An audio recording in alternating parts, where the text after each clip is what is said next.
एक बड़े शहर में रतनलाल अपनी बेटी संध्या और छोटे बेटे कुणाल के साथ रहता है। रतनलाल बहुत गरीब है और शराबी किस्म का आदमी है। वो रिक्शा चलाकर अपना जीवन यापन कर रहा है।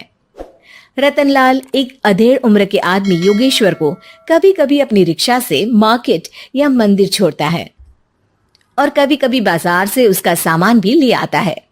एक दिन रतनलाल योगेश्वर से कहता है, साहब, आपके पास गाड़ी है, फिर भी आप कभी कभी रिक्शा से क्यों जाते हो?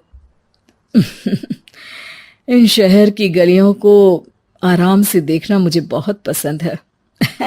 ठीक है साहब, मैं चलता हूँ, कल फिर आऊंगा। अरे रतनलाल, रुको तो।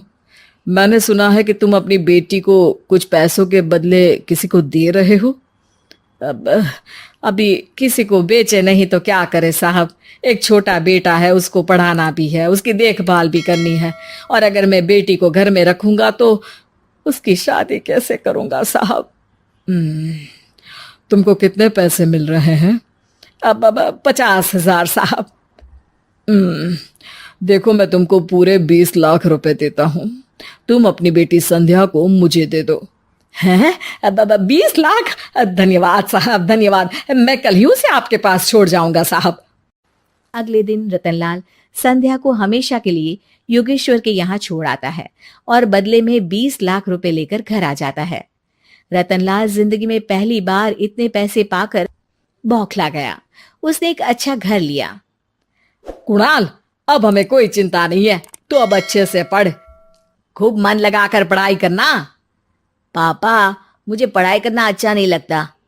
अरे तूने अगर ज्यादा बकवास की ना तो बहुत मारूंगा। कल से तू अच्छे स्कूल में जाएगा तो जाएगा, हाँ बस। कुणाल का एडमिशन एक अच्छे स्कूल में हो जाता है, लेकिन आए दिन स्कूल से शिकायत आती ही रहती है। 10 साल बाद एक दिन प्रिंसिपल मैडम रतनलाल को स्कूल में बुलाती है। रतनलाल, आपका बेटा कुणाल बहुत आवारा हो गया है और ये बिल्कुल भी पढ़ाई नहीं करता है, बल्कि उसका दिमाग गलत कामों में जा रहा है। अब मैं उससे बात करूंगा मैडम। ठीक है, आज ये आखिरी मौका है, अगली बार तो मैं उसे स्कूल से ही बाहर निकाल दूंगी। रतनलाल घर आ जाता है और कुणाल से कहता है, कुणाल बेटा, मैं तुम्हारे ऊपर इतना पैसा लगा रहा हूं, फिर भी तुम स्कूल में सही से क्यों नहीं पढ़ते हो? आप तो रहने ही दीजिए, मैं सब जानता हूं कि ये पैसा कहां से आया है। और वैसे भी अब ये पैसा मेरा है, मेरा जो भी मन होगा मैं करूंगा। आज के बाद मैं कभी स्कूल नहीं जाने वाला। रतनलाल को अपनी बेटी की याद आती है और वो रोने लगता है। 5 साल बाद कुणाल एक दिन एक लड़की को शादी करके घर ले आता है। पिताजी, ये मेरी पत्नी है स्वीटी। तुमने शादी कर ली? हाँ, शादी कर ली मैंने, दिखाई नहीं दे रहा। और अब से आप फिर से कमाना शुरू कर दो, बहुत बैठ कर खा लिया। कुणाल, तुम इस बुड्ढे को घर में क्यों रख रहे हो? देखो ना, ये शराब पीता है, इसे घर से बाहर निकाल फेंको। अरे स्वीटी, ये मेरे पापा है, कैसे बाहर निकाल दूं? और वैसे भी घर में कोई तो चाहिए ना काम करने वाला, नौकर समझ कर रख लो। इस बुड्ढी को तो घर से बाहर निकाल कर ही रहूंगी मैं कब तक इसके लिए खाना बनाऊंगी। स्वीटी एक दिन घर के बाहर पार्क में अपनी दोस्तों के साथ बैठी होती है। तभी वो रतनलाल को बुलाती है। पिताजी, मेरे कमरे में मैं अपना फोन छोड़ आई हूँ, जरा ला कर तो देना। हाँ जरूर, अभी लेकर आता हूँ। रतनलाल फोन लेकर आ जाता है। कुछ समय बाद स्वीटी के फ्रेंड्स भी चले जाते हैं। स्वीटी अंदर आकर शोर मचाती है। चोर चोर! कहाँ है चोर? मुझे तो यहाँ कुछ नहीं दिख रहा। अरे ये अलमारी खुली पड़ी है, जरूर किसी चोर ने ही खोली होगी। अरे कौन आया था यहाँ? यहाँ तो पिताजी आए थे बस। अरे बहू, मैं चोर नहीं हूँ। मुझे तो आप पर अब बिल्कुल भी विश्वास नहीं है पिताजी, क्योंकि जब आप पैसे के लिए दीदी को बेच सकते हो तो आप चोरी भी तो कर ही सकते हो। अरे लेकिन वो सब तो मैंने तेरे भले के लिए किया था ना। मैं तो कहती हूँ कि हमें इनकी कमरे की तलाशी लेनी चाहिए। तुम बिल्कुल सही कह रही हो, चलो।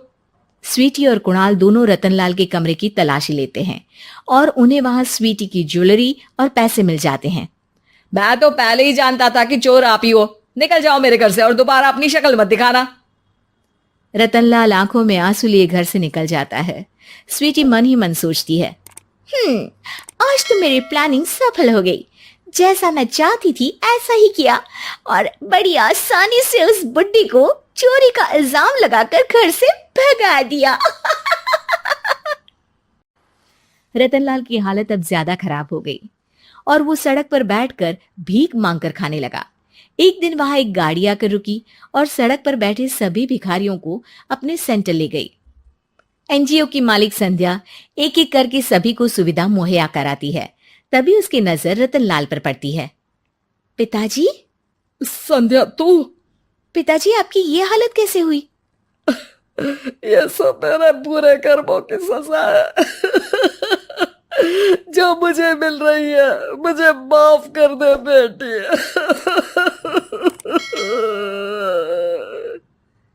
पिताजी, मैं आप पर बिल्कुल भी गुस्सा नहीं हूं, क्योंकि आपने मुझे यहां भेजकर अच्छा ही किया।